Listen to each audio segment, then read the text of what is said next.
Oh, hi everyone. Welcome to Back to the Feature, the show we talk about movies past, present, and future. And as you guys can already tell, we are talking about the brand new film from James Franco, The Disaster Artist. I did not hit her. I did not. Oh, hi, Mark. Now, if you guys haven't heard of a little movie called The Room, it is known as being one of the worst movies of all time. But it's one of those movies that it's so bad that it's good. And this is the movie that is an adaptation of the book The Disaster Artist. Was written by Greg Sestero, who plays Mark in The Room. And it's from his perspective of everything that went on behind the scenes and who Tommy is and who he was. And really just the whole journey of the movie The Room.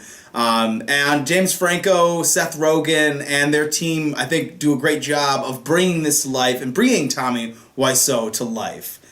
Yeah, I was really surprised. I didn't really know what to expect from this film, you know? And actually, I just watched The Room for the first time in preparation for The Disaster Artist. I am very glad that I watched it first. Yeah, I think so. Because I think you get to see, to see some of those shot-for-shot remakes, reenactments, and it was pretty great watching. And then too, I don't think the reenactments are great, but there's also like little subtle things as the movie goes on that if you've seen The Room, helps kind of inform you a little bit about where some of those jokes are coming from, or where some of this stuff that they're kind of poking a little fun at Tommy Wiseau with. In the film, so it's definitely, I think, good to have seen The Room going into it. I don't think it's necessary. No, yeah. Of course, I didn't watch it from that perspective, but I think from everything that I saw, I don't think it's a necessary thing to see The Room. I think you'll get the joke just by watching the film, and this movie has a lot of jokes, and a lot of them land.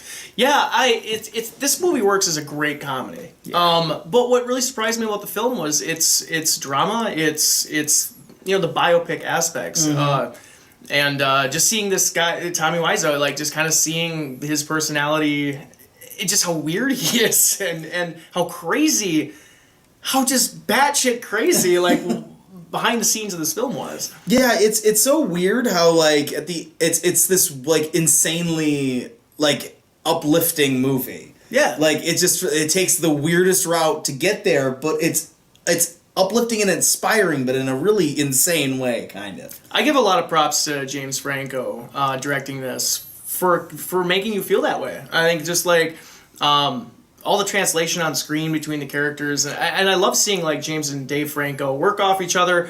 And I said that was one of the first things I said walking out of the theater. I just loved their chemistry. It was just fun watching these brothers do this, because it's just, they're both actors, and they were probably doing that as kids, and it was cool seeing it on screen. And I really didn't sit there. I know that a lot of people will, and I think that there's people that when they get it in their mind already, there's nothing you can do.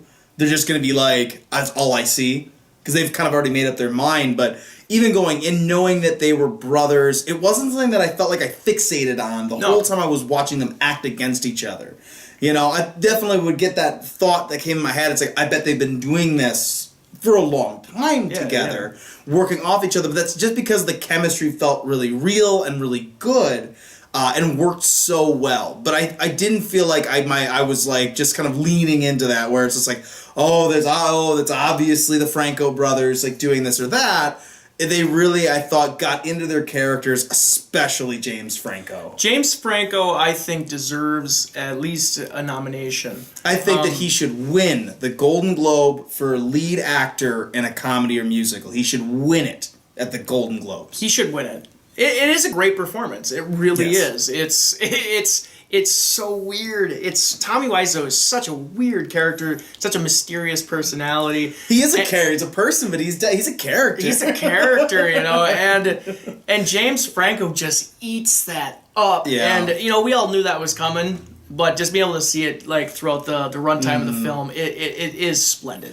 I think that James Franco has been a bit underrated, I think, for a long time. I don't think that everything he does is great or magic, but he's one of those guys that's always willing to take risks. He loves art, and it's but that's what I think is one of the great things, is that he's able to laugh at himself and take these big risks. Even though he's got the looks of like the Hollywood hunk, he will go do things like this film that not a lot of people would go and do, and play this character and like kind of embarrass themselves a little bit. You know what I mean? Yeah. Like it's just such an out there kind of person, and I mean, it must have been so much fun for him every day to show up and get to do this. I think another like really impressive thing too is the fine line that he walked between the poking fun at Tommy, but also like giving him his due. You know, like actually being like, this is a person, this is a human being. Yeah. We're not gonna just like exaggerate this to the point where Tommy Wiseau is gonna go kill himself because he watched it. You know what I mean? Because they could easily go that way. Based on what we know of Tommy Wiseau. Yeah, I don't know. I think Tommy's doing good. Yeah, I think totally. I think now he's doing really well.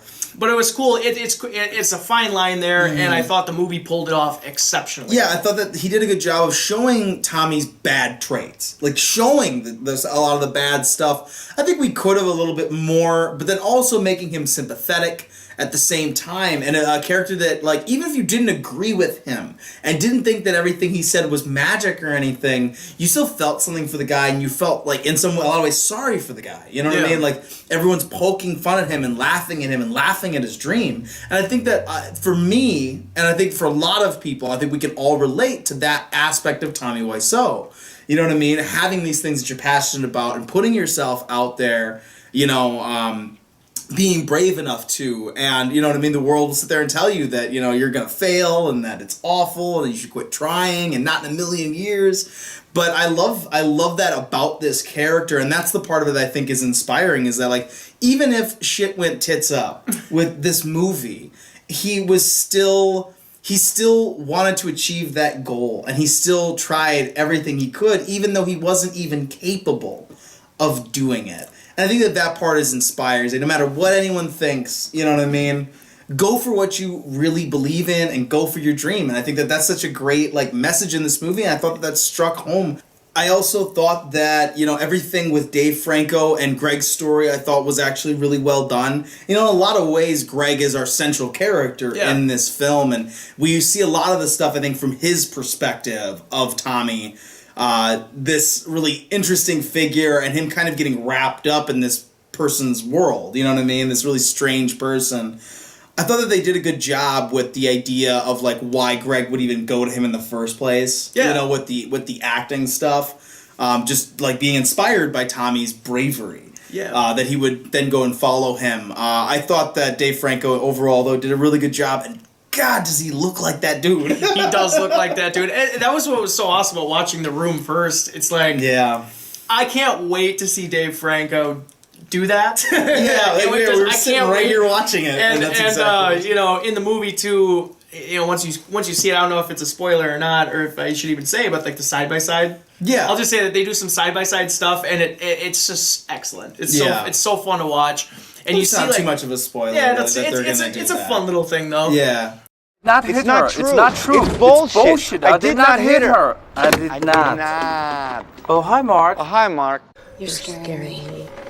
You are lying. I never hit you. You are tearing me apart, Lisa. Why are you so hysterical? Do you understand life?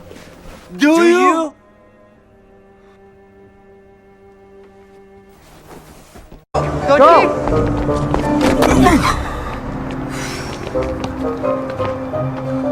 Gee, Peter, you're clumsy. All right, that's it. I'm done. Okay. Great idea, Jenny.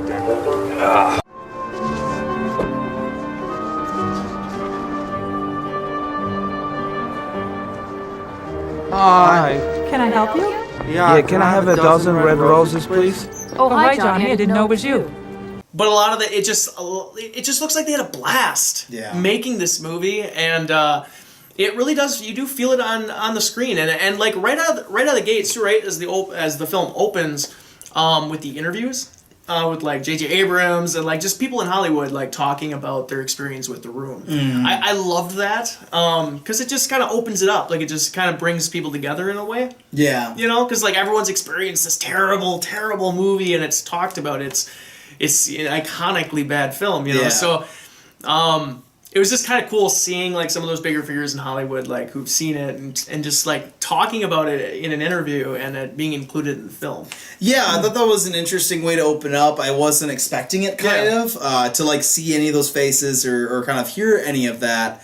So it was really cool, like them talking about it, and it really kind of drove home too as you're watching, and especially when you get to the end credits and they're doing the side by sides, you definitely get this impression that you can definitely see that James Franco and Dave Franco growing up, you know what I mean, or when they were younger, you know, something that they would probably sit there and roll a joint and throw in the room and laugh at it. You know, it's probably something that they did quite a few times. You know what I mean? Yeah. You know, probably sit there with Seth too. You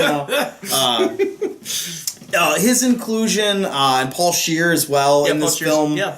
I really liked their two characters. They're kind of the characters that are really more like opposed to Tommy.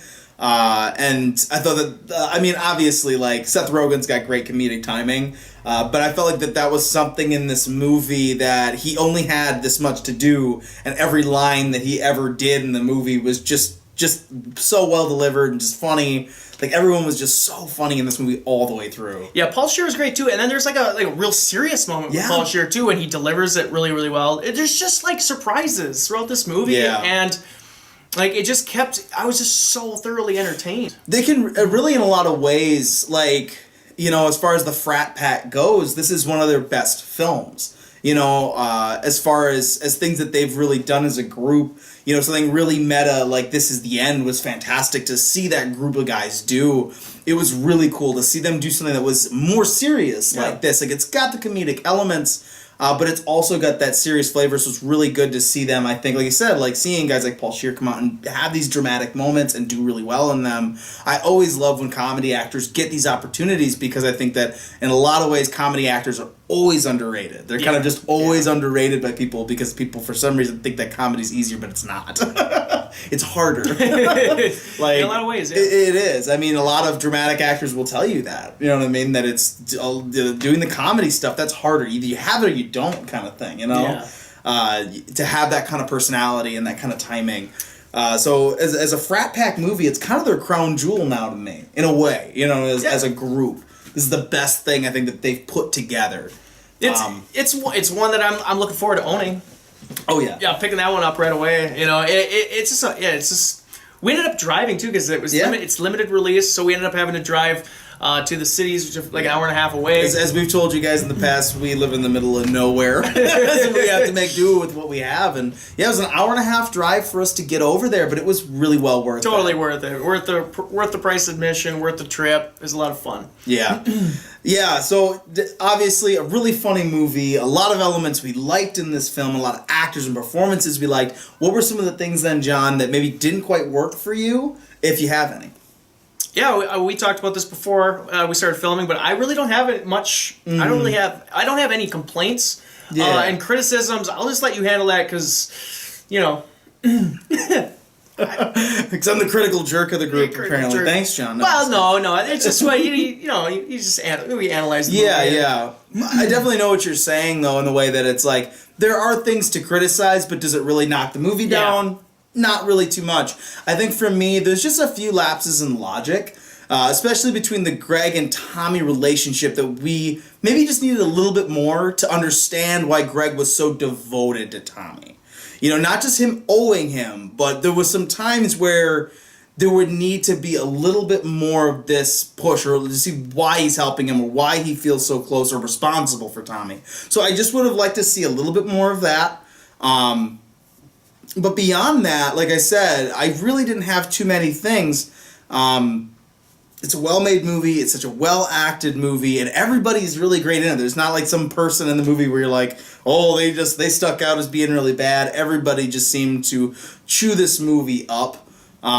So it's really, for me, it's just little things in the script like that. Little bits of character moments that maybe we could have just seen just fleshed out a little bit more, so it just made a little more sense. On just a couple of the plot details, or just some of the places the movie goes or chooses to go. So that's really the only main criticism that I have for the film is just that. I think and to explain my side of it too, I just think that like kind of the way I process comedy, especially, is that like I feel like some of those lapses of logic I can totally just throw aside. Yeah. You know, like even like Deadpool, you know, the complaints of like Yeah. the plot not being very intricate, or you know what I mean? It's a very simple plot, but it's like whatever. I laughed consistently the whole time, and that's what a comedy should be doing. And I think that's where like for me it becomes an issue, just it's a balancing issue. Yeah. You know, because then we're talking about this movie as being more of a straight up comedy. I think that they could have struck more balance and wouldn't have had to lean on it for other audiences. For me, I don't mind that mix. Yeah. You know what I mean? Where it can be really funny, but then things can be very serious, because to me, that's how life really is. A lot of the times you can cry and laugh in nearly the same paragraph conversation. Or at the same time. At the exact same time, yes, if you're extremely crazy. Good story, Gio. So guys, that has been kind of us going over all the positives and all the few negatives that we have for this film. So John, what is your final summary and grade for The Disaster Artist? I didn't really know exactly what I was going to get with The Disaster Artist. I knew James Franco was just going all out with this, so I was just looking forward to it all year.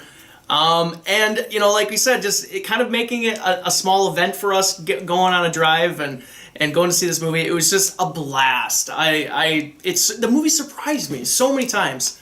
And like the fine line they walked between the drama and the comedy, it really impressed me. And I feel like everything is just really top notch. And I think this is a movie that will be remembered for a long time. This is one I think that will live on. So a lot of high praise for it. The Disaster Artist is one of my favorite films of this year, and I give it an A+. Gives it the A+. So guys, this is definitely one to go see if you have the opportunity to go see it. I think that this is one of the funniest movies that's come out, not just this year, but in a while. I found myself just laughing throughout the entire film. As we said before, early on in the review, seeing The Room, you should. Now, you can skip maybe over some of the 20-minute sex scenes a little bit.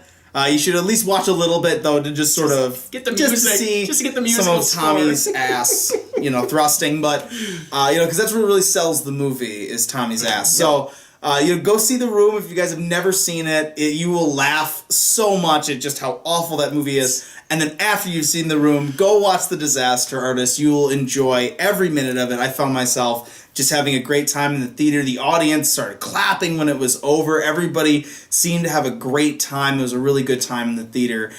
As I said earlier, it's the best thing that the Frat Pack have put together, and one of the best performances by James Franco, just kind of showing that there is a lot going on with him than Spider-Man 3. So I'm going to give The Disaster Artist an A.